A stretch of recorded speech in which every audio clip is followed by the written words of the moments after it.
O assunto político desta semana continua a ser a briga do presidente Jair Bolsonaro com o partido pelo qual ele se elegeu, o PSL. E para debater esse e outros assuntos, eu converso com o cientista político Fernando Chagas. Fernando, boa noite, obrigado mais uma vez por estar aqui com a gente. Boa noite, um abraço a todos.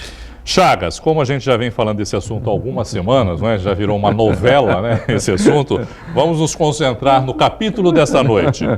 Depois do clã Bolsonaro ter tentado tomar o controle do partido, o deputado delegado Valdir, que saiu soltando cobras e lagartos, não é, por causa disso, continuou, né, à frente do partido e, por outro lado, o Flávio e o Eduardo, que são os filhos, né, do presidente, foram destituídos do comando do partido no Rio de Janeiro e em São Paulo.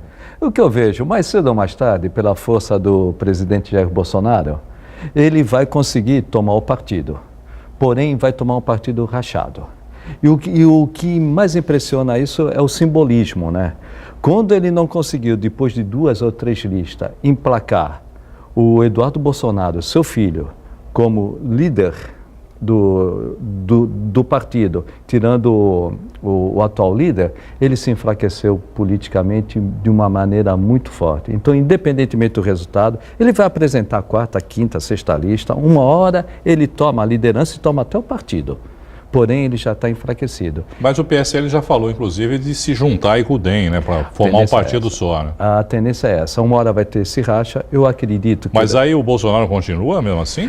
O Bolsonaro hoje não tem saída. Ou ele toma o partido e metade do PSL sai fora e vai para o DEM ou forma um novo partido, ou ele sai e forma um partido. O problema é se ele sair, ele sai sozinho. Porque ele não pode levar os seus 20, 30 parlamentares que o apoiam. E não chega a 30, porque ele não consegue 27. São 53, né, deputados? São 53, é que o Alexandre Frota saiu.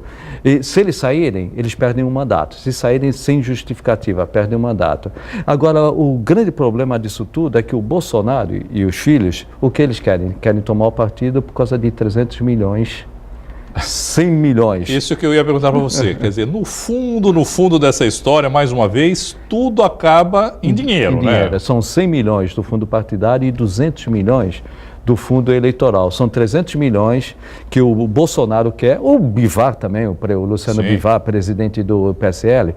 Os dois querem esses 300 milhões para influenciar e decidir a eleição para prefeito, influenciando e decidindo a eleição para prefeito, já ter uma plataforma para ganhar a eleição ou a reeleição em 2022. Quer dizer, não completamos nenhum ano de governo e já estamos pensando daqui a 3 anos. Acho que está na hora mais, Irineu e telespectadores, de governar e deixar um pouco esses conflitos partidários e conflitos políticos para um segundo momento. Agora, ele parece que também não se contenta, né, o presidente, ele fica criando situações ruins para ele próprio, como é o caso da deputada Joyce Hasselmann, que a gente viu aí, inclusive, agora nas informações, que foi retirada do comando do partido. Por que tanta briga? Tudo isso é para realmente ter o poder do partido?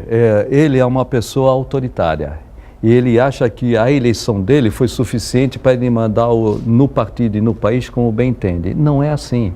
Ainda vivemos uma democracia. Graças a Deus. Graças a Deus. Ela é ruim, mas é a melhor que tem. Ainda não descobriram uma melhor. E o que impressiona nisso tudo é quando ele destitui a Joyce Hasselmann, ele está traindo aquela que foi fiel. Se trai a Joyce, amanhã vai me trair, amanhã vai trair você. Então, a Joyce Hasselmann já está com a malinha pronta também para sair fora do partido, não está? E esse foi o grande problema. Ela vai fazer uma composição com Dória, vai ser candidata do Dória, e isto incomodou profundamente o presidente Jair Bolsonaro. Ele quer determinar o que cada um tem que fazer, mesmo que seja um aliado.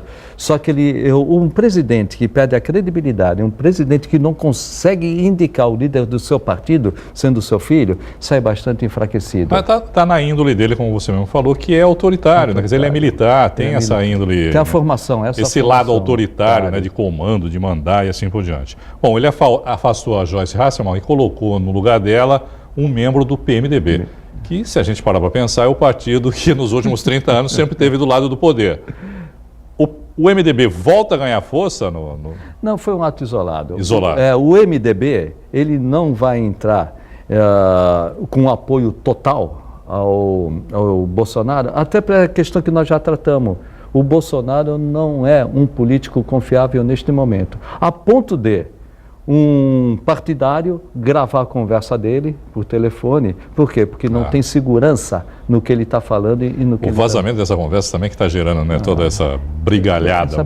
Então, o que quer dizer? Um presidente que tem que ser um estadista, compor, unir o país, ele briga no próprio partido, depois de ter brigado no mundo inteiro, com a Alemanha, com a França. Isso não é bom. Ele deveria ter um comportamento de estadista para unir o Brasil e tratar das coisas que nós precisamos. Precisamos de economia, de emprego, de desenvolvimento.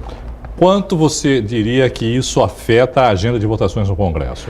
Para o dia 23, não vai afetar, porque o Congresso ele sabe da importância da Previdência e se retardar a Previdência, vai ser um gol para o Bolsonaro, a velha política. Então, neste primeiro caso, no dia 23... Não deixou de ter um toque de velha política, porque tudo isso também era no dinheiro do petróleo, né? Que eles estavam olhando lá, esperando a votação da redistribuição dos royalties de petróleo. Redistribuiu isso, a velha política redistribuiu isso. A prova dia 23, a dificuldade vai ser a médio e longo prazo.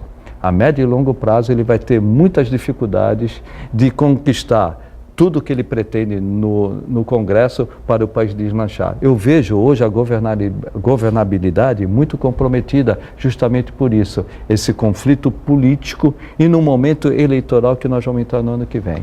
O próximo item da pauta é a reforma tributária, Chagas? A reforma tributária já foi enterrada. Já enterrada? Já enterrada. Ano que vem, ano de eleição. E ano de eleição não vai se discutir reforma tributária. Agora, a pauta vai ser a reforma administrativa. Reforma administrativa, eu sou servidor público. A reforma administrativa vai ter uma grande resistência das corporações. E com essa briga política, nós corremos o risco das reformas ficarem paralisadas. Passa dia 23 a Previdência, as demais, elas vão ter muitas dificuldades. Naturalmente já teria dificuldades. Com essa briga política eleitoral e também por recursos, vai complicar bastante a governabilidade. Rapidinho, Chagas, 30 segundos para a gente não passar em branco. O Supremo está discutindo nesse momento a prisão em segunda instância. Qual é a tendência na sua opinião? Tendência é passar por 7-4. Tendência é passar contra a prisão em segunda. Contra a prisão em segunda. Reverter a atual situação do momento. Reverter. Apesar da população 7-4? 7-4. Vou jogar no bicho, hein? Falou, Chagas. Obrigado, viu, pela sua participação mais uma vez e uma boa noite para você. Uma boa noite e um abraço a todos.